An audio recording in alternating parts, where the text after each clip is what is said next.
Salam. Yenə də bir qalmaqallı söhbət qarşıma çıxdı.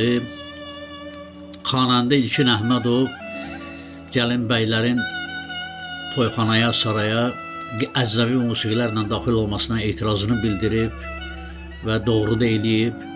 Çünki bizim gözəl musiqimiz var, vağzalı musiqimiz var ki, onun dünyada tayı bərabəri yoxdur. Və bu musiqini toyxanada, şadlıq evində eşidənlərin hər birinin qəlbindən, içindən gözəl hisslər keçir. Onu əvəz edən, mən elə bilirəm, ikinci bir dünya musiqisi ola bilməz. Bu musiqinin adı əvvəllər gəlin atlandı olub. Yəni gəlin ata mindi. Yəni ata evindən çıxarkən gəlin üçün çalınan musiqi. Sonradan Azərbaycanda vağzallar yaranandan sonra, yəni ayrılıq yerləri yaranandan sonra bu musiqinin adı olub vağzalı. Mənim də etirazım olub buna. 2005-ci ildə yazdığım vağzalı şeiri ilə mən buna cavab vermək istəmişəm. İndi də o şeir aktualdır. İndi də toylarda aparıcılar tərəfindən səsləndirilir.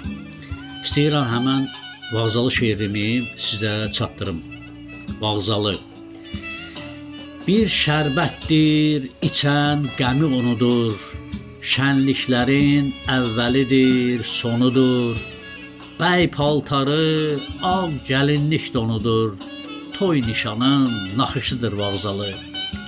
Gür məhəbbət yağışıdır vağzalı. Sadasıyla qoşa şamlar da yanar. Bir nəğmədir eşidənlər dayanar. Subay qızlar yuxusundan oyanar. Sevənlərin baxışıdır vağzalı. Nənələrin alqışıdır vağzalı. Unudular söz-söhbətlər, tənələr. Yaddan çıxmaz ötsə əgər sənələr. Arxasınca su səpərlər nənələr. Babaların alqışıdır vağzalı. Gür məhəbbət yağışıdır vağzalı. Sındırarlar sükunətin daşını. Bəzəyərlər gəlinin göz qaşını. Saxlayanmaz atada göz yaşını.